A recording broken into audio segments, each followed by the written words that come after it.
This was without question the craziest game I've seen as a Denver Bronco fan. In the first three quarters, we had 0 points, and the defense also hadn't played well. Jackson Dart was just moving the ball down the field. He threw three touchdowns. Denver just couldn't get stops. They were giving up explosive plays. But all of a sudden, we see the Broncos just be able to put 8 points on the board and then get a touchdown and then get a massive interception by Strnad. And then, of course, they score off of that. They get another stop, and then they score. But all of a sudden, despite having the lead late in this game with about 2 minutes, a little less than that remaining, well, the Giants, they end up having a play, and it was fourth and forever. And it ends up being a pass interference on Riley Moss. And I will agree that he didn't look back for the football. I haven't gone back and saw the play outside of just it live. Yeah, he didn't look for the football, but you could see the receiver clearly grabbing him. Sean Payton runs out on the field to have a word with the ref, which obviously you cannot do. That's a penalty. It just seemed like in that moment, the Broncos were not going to win this game and they weren't going to have nice things. And it felt like they shouldn't have nice things because this team just has not played very well. I mean, they're 5-2, but there's so much work to do, which I think is kind of a special thing. If 5-2 and this team hasn't even played well, like think about that for a second. But in that moment, I'm thinking, okay, can something just finally, for once in my life, since Peyton Manning retired, obviously, can something good just happen? And then as soon as that extra point was missed, because remember, the Giants missed an extra point earlier and they went for two because of that. They didn't get it. So we got to remember that. The Giants honestly shot themselves in the foot. And then it was wide right. And I'm thinking, hey, look, there's enough time for Bo Nix to take a shot down the field to catch it, to spike it, and then all you need is just really one more play after that decent play, which they ended up doing. And I was literally jumping up and down in my room because I wanted the Broncos to get to the line and spike it. I don't know what exactly they're waiting for, and they get it off with 2 seconds remaining, and then the kick was just right down the middle, and they win 33-32. I mean, Denver scored 33 points in the fourth quarter. I don't know if they've ever done that. Let me know if they have. I highly doubt they've scored 33 in the fourth quarter before. This was a comeback for the ages. I mean, I literally am in a loss of words. I know I have to make a video because it's a YouTube, but like, if it wasn't, like, what would you even say? Bo Nix has two passing touchdowns and two rushing touchdowns in the fourth quarter. It was very similar to the Eagles game. Of course, they were down 14, and they end up, of course, scoring a touchdown and then scoring a touchdown and then going for two. And I thought that the play calling late was very, very good.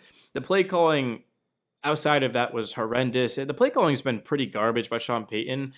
Even though they did win this game, I think I'm leaning towards him giving up the play calling duties. I'm not big on head coaches calling plays. Now, like Kevin O'Connell does a good job. Shane Steichen obviously has done a good job this season. So it's possible. Sean McVay, Andy Reid, Peyton just hasn't been getting it done. And whenever the Broncos are late in the game and it's sort of up-tempo, fast, and just letting Bo Nix do his thing, that's when they're at their best because he could throw the ball deep down the field to Cortland Sutton or to Mims or to Franklin, but also underneath to an Evan Ingram, for example, or like a Pat Bryant, whoever it ended up being.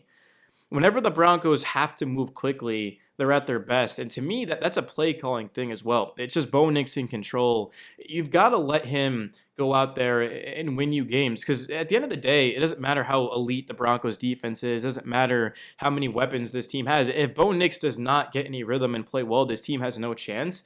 And we saw in this game that, hey, look, when Bo Nix is given a real chance, he's a stud. Like, I love Bo Nix. For those of you that don't know, the reason why I made this channel was because I made a video after the draft saying I like Bo Nix at Auburn. I liked him in Oregon. I think it's a good fit for Denver. And I was reading articles and I saw like a D plus, a C minus, CBS Sports. I'm like, what? I'm like, this is an awesome pick.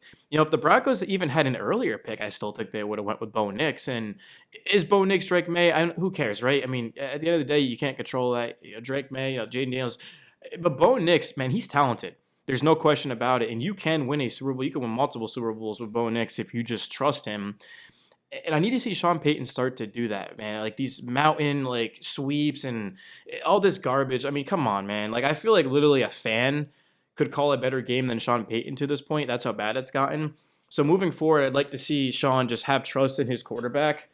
I get Bo Nix has to earn it, but he's shown time and time again that when the game's on the line, he's at his best, and he's just an absolute winner. He's a competitor, and I love Bo Nix, man. Now, the run game, 142 yards. You love to see it. J.K. Dobbins with 81 yards. I was not a big fan of Dobbins coming into the season. I mean, from a guy who saw every single game he played last season as a Charger, sure, he had some explosive games. I honestly thought Dobbins was kind of washed. I mean, obviously I was wrong about that, and I'm very, very happy that I was wrong about that because man, I mean, somebody's had to step up and do something. RJ Harvey, I mean, he's had some moments, but clearly he's a rookie trying to find his way. So Dobbins has stepped in and he's made plays. He had a 32-yard run in this game. Bo Nix was the difference, really. The 48 yards, of course, he had that 21-yard run in the middle of that comeback, of course, where the Giants just broke contain and Nix read it and got outside, which was cool. Mims had a 13-yard run. I like when the Broncos get the ball into Franklin and Mims' hands. I'd like to see Evan Ingram as well. Maybe even line up in the backfield or get him on end arounds. We saw he had a 7-yard run last week, which is pretty cool. Cortland Sutton 6 for 87. Mims goes 6 for 85. All this work came in the fourth quarter. Now, obviously, Captain Obvious. But why did the Broncos wait until like the last possible second to start playing football? And it wasn't even just the offense, the defense with that interception, getting timely stops. And I'm honestly glad that Dart was able to dive in. I get why he did it. Like, you got to go score, but that actually was a good thing for the Broncos because if he got stopped, of course, he used your timeout. I mean, if they had scored, but think about it, there was 2 seconds left on the clock. So yeah, I mean, honestly, when that happened, I was kind of like grateful, if I'm being completely real with you. But the defense, like I said, it gave up some big plays. Tyron Tracy had a 31-yard run, and then you look at Robinson 23-yard catch. Bellinger had that 44-yard catch, man, where he just was wide open down the field and scored. Theo Johnson had a 41-yard catch. He also had that touchdown one that went for a lot of yards. Scadaboo had a 13-yard catch out of the backfield for the touchdown. So it's like it needs to be cleaned up. Now, when the offense doesn't do anything, it's very hard defensively because you're always on the field and you're exhausted. And at the very least, if the Broncos aren't going to score, can they at least like get the ball down the field and take some time off the clock? But they're not even doing that. But that was really my takeaway. Now, I need the film. I'm going to go back and watch this game over again. I'm not going to lie to you guys. It's kind of distracting because you have like the Broncos game on, and then I don't know if you guys do this, but you also have like other monitors and computers, and it's just there's all these games on. And honestly, I feel like I kind of zoned out a lot because I was like pretty disgusted with how the team played. But then once the fourth quarter came and the Broncos got 6 points on the board, they went for 2. And then all of a sudden they're getting some stops, they're scoring, and Bo Nix was on fire. I mean, man, I just was literally glued to the TV, and man, it just happened so fast. And as soon as, of course, Bo Nix threw the ball down, it looked like it was to Sutton, and then Mims came down with it, and that happened. Oh my God, like I was so happy. I did post a short. Make sure you guys go check that out. That was my live reaction to the kick, and I just drank a cup of coffee. So, man, it's just, dude, I'm like fired up. It's a big win. Man, being a Bronco fan, dude.